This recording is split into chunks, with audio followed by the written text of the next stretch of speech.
Hello and welcome to Let's Talk. And here we are in Westminster outside the Houses of Parliament to see the Member of Parliament, Wera Hobhouse, who was the first British MP to be denied entry to Hong Kong. That was back in April. And now she's going to tell us what happened and why it happened.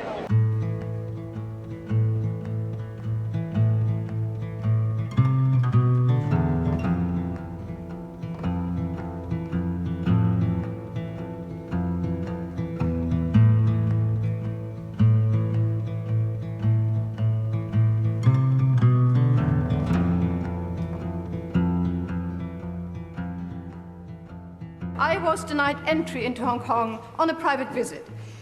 At the absence of any explanation, this seems to hint at a hidden blacklist aimed to silence any MP who speaks up against human rights abuses from the Chinese government. Many of us from any political party. Does he agree with me that this...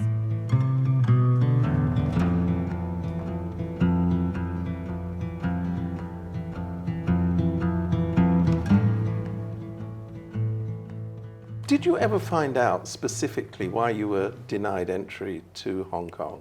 No, and to some extent, obviously not, because every country tries to keep their national security quite close to their chest, and I'd say possibly the UK government would also not disclose why, if they ever deny entry to people, why they do that. They can say things like suspected of terrorism or anti-state activities, this sort of generalised. Yes, you didn't get any of that. And there was a response from the Hong Kong authorities, which was reading along the lines of a person who has been refused entry should look at their past record.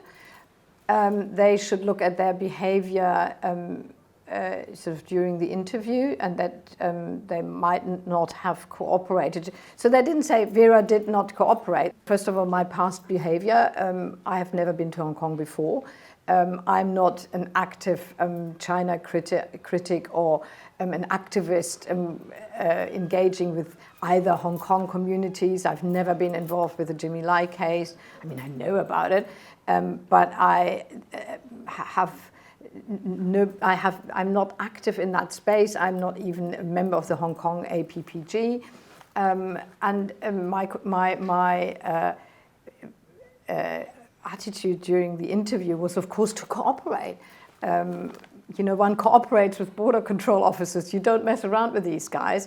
That's always my attitude.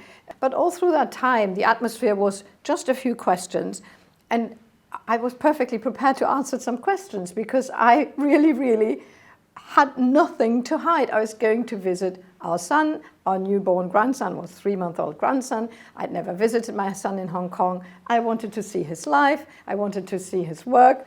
And he wanted to show me where he lived and where he is happy. He likes Hong Kong. So he'd been there since 2019. When they started to interview you, were they asking you political questions, or? No, they asked me about my documents, so my hotel reservation. I also showed them my flight reservations for going back in 10 days' time. So it was just a family visit of 10 days over Easter or the Easter holidays.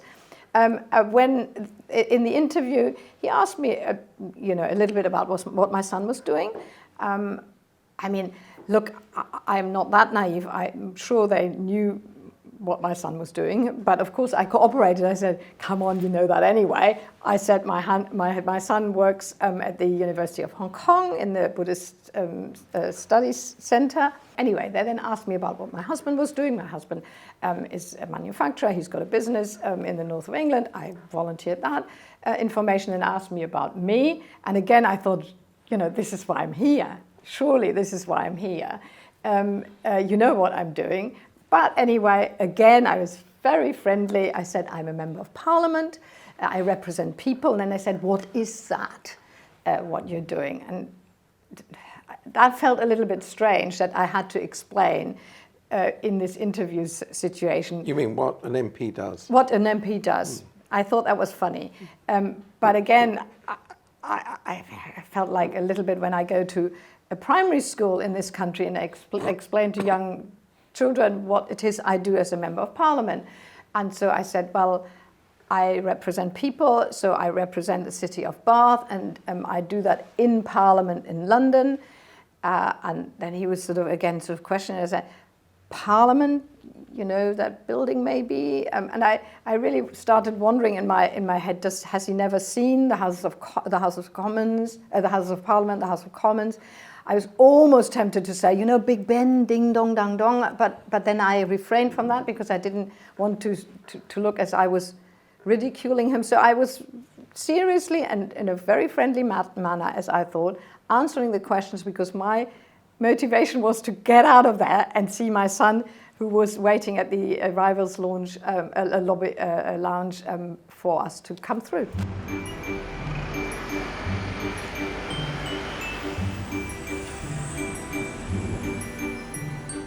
I swear by Almighty God that I will be faithful and bear true allegiance to His Majesty King Charles, his heirs and successors according to law. So help me God. Which MP do you think would survive longest on a desert island? Me. The most unusual item you've seen in a colleague's office? Oh, actually, in my own office, we've got these sort of little octopuses from Octopus Energy, and they look very cute. We love them. Do you ever pretend to be on the phone to avoid someone in the corridor? No. How long can you nod without really listening in a committee meeting? Oh, the government is good question. I probably nod about 10 times. What's the most outrageous thing you've overheard in the Commons tea room?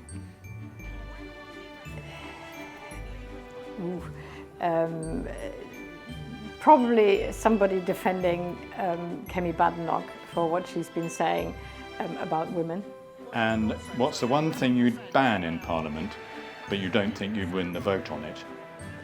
Prime Minister's question time? Order! Order! I say to the Honourable Gentleman, give me this. I will not tolerate such behaviour.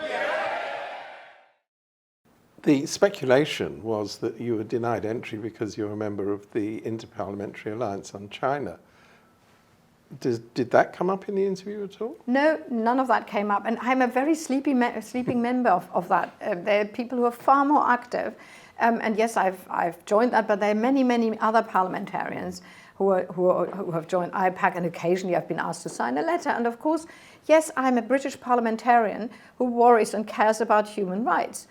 So of course, when we are pointing out to human rights abuses across the world, that includes Chinese authorities' human rights abuses across China. But I'm never the one who leads any of that. I'm just joining into a general concern that has been raised because that's what we do as UK parliamentarians. Does the fact that you've been banned from entry make you say, well, maybe I shouldn't be participating in that activity? Well, obviously, if my only motivation is to see my family in Hong Kong, of course, I shouldn't have said anything. But no, I should stand up. I should continue to stand up. But that is why it was quite surprising because, and I keep saying, if me, then it could be any parliamentarians because we all do that. And that is the country we are. That is the country that ultimately the Chinese authorities and Hong Kong authorities have to deal with. Was it suggested to you that this is a lifetime ban or anything like Nothing. that? Nothing. And again, by not giving any information, because at some point, I mean, at the point when I was given this document to say I had to go back and the plane was leaving in 40 minutes, and it was quite humiliating, you know, because you think, what have I done wrong? The Liberal Democrats were the first party, I think, to have advocated for the British National Overseas Passport to give Hong Kongers the right of settlement here, which it didn't previously do. They've now changed, or apparently are thinking of changing the rules and saying that the 5-year qualifying period for citizenship is going to be extended to 10 years. This is something which is causing a lot of people headaches. Yes, and in fact, we shouldn't consider that. I think Hong Kongers and British nationals from overseas are very welcome here. We should give them as many citizenship rights as possible, including, I understand, tuition fees, for example, for then children or dependents of Hong Kongers living here. You guys are our friends, and we are lucky that we do not live under a regime of oppression and fear. Those who come here for good reasons. We in the UK have a long history of sanctuary for those who are politically persecuted, and we should do our utmost to support and take away further fear. That you've already done enough of being fearful and suffering. If there is a country that should give you reassurances, it should be this country. And you've spoken, in fact, just a few moments ago, very eloquently about the responsibility of British parliamentarians to stand up for human rights, to have a, if you like, a moral compass on these matters. What does this experience tell you about doing that? Oh, to continue to stand up. I think, obviously, once you get angry and provoked, the temptation is then to go further and do more. And then I thought, no, I am who I am, and I will not actually give the Chinese authorities any excuse to say, you see, that's what she really is, because I'm not. Obviously, I disagree with the way the Chinese Communist Party treats minorities and people who are disagreeing with the regime. I have stood up for democracy and freedom all through my political life, and I started at age 16. I've always, and my motivation to become interested in politics was to stand up for democracy. It's not a brilliant system, but it's better than living under an authoritarian regime. So that political life that I've had through the last 40 years, I'm not going to give up on that. But I'm not necessarily, I've never singled out China as the only country that I criticize. There are many, many other countries. I've probably criticized Donald Trump in the last few months more than I've ever criticized China, because I worry about anti-democratic tendencies in the US, and I will stand up for freedom, democracy, inclusion, the protection of minorities all through my political life, and I will continue to do that, but no more or less than I did before I was refused entry. I've read somewhere you saying that a defining political moment in your life was the fall of the Berlin Wall, which you were in Germany at the time, and you would have witnessed. What does that tell you about the durability of dictatorships? I mean, that was effectively the moment at which the Soviet Union was doomed, was it not? Oh, indeed. I was in Berlin. I was there. I lived 5 minutes away from the wall. All I knew was the confrontation between the East and the West. That moment of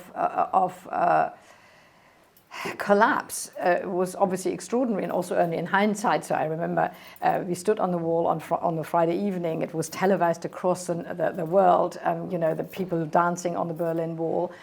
Overnight, then people had been sort of water cannoned off the wall again, and the next day the soldiers were standing there again. So there was a tense moment where it could have gone the other way, and then only on the Sunday, finally, the first tranche of the Berlin was taken out, and that was the moment when we felt, wow. And it was Gorbachev, of course, who hadn't come to the support of the East German authorities to bring in the tanks. That was the moment when one could see a new beginning. And this was the moment in China when the Communist Party was mobilizing its tanks against Tiananmen Square. In Tiananmen Square. I know. So my question is, because you have a direct, visual memory of a dictatorship collapsing, do you take that experience to have a wider relevance about dictatorships and their strength? Yes and no. I mean, it was just such a surprise, and that no shot was fired, because a single shot would have been fired and the whole thing could have been done different, could have played itself out differently. It is incredibly unpredictable. So it depends on where the people are within a regime and how brutal the clampdown is on organizing themselves. And I'd say for a vast country like China, it's of course very difficult for an organized opposition. So I have no idea how long Chinese people will have to live under oppression. Your party, the Liberal Democrats, has taken a rather more, how can I say, resolute attitude towards policy Anglo-Chinese relations. The government is about to issue this reset of relations or this audit of relations. They keep changing the name of what it is. But I mean, do you think that Britain should be taking a more, maybe I could describe it as aggressive stand towards policy with China? So China is a superpower. Any small country, and particularly since we are now no longer a member of the European Union, and we as Liberal Democrats always say we should be a member of the European Union, we would have a bigger voice. A country like the UK is in a pretty weak position, and you see that again with the United States. And in fact, before I was refused entry into Hong Kong, I thought maybe actually there is an opportunity for China to actually sort of move into a space where we feel abandoned by Trump and the Trumpian agenda of rewriting the world order and the certainties on which we have based our politics for such a long time. So for me, I was just at that point to think, maybe on a reasonable, reciprocal basis, we can improve our relationships with China. But then on that moment, the week afterwards, when I did a lot of interviews, I'd say, well, we have to be incredibly careful not to fall into the arms of false friends, because that's how it feels a little bit. Like I think we should be very aware of where the lines are as UK parliamentarians and UK government. I understand, of course, that the British government and the Labour Party, they need to keep relationships open. That's what you do. But I think it is important that they are very clear where the lines are. And this incident, I think, has shaken everybody a little bit. I mean, did you feel you had enough support from the UK government in the wake of this? Yes, I do. I think Labour politicians and David Lammy and Catherine West and the whole of the Foreign Office, they have done, I think, as far as they could go. The Prime Minister responded to me a month ago in the Prime Minister's question time, and I couldn't have asked for more. I think the solidarity that we all feel and that I've also got from colleagues across Parliament, this is all of us. This is an attack against all British parliamentarians, and everybody has understood it as such. And I think, to be quite honest, China, Hong Kong, they've made a mistake. Will they admit to that? No, never. Do you think you'd ever get to visit Hong Kong? Well, only as part of a thawing of relations, and certainly as part of an understanding from the Chinese authorities that the UK does draw a line here. And I think, one can be open and friendly and welcoming and soft, but also quite tough. I mean, I'm a tough liberal. There have to be red lines. And I'd say, for me, a reciprocal approach would be the right way forward. I'd say we can't forever let people come here from China, officials particularly, and people with political agendas, and then allow that we politicians cannot go back in the same free way. Well, Hobhouse, thank you very much indeed.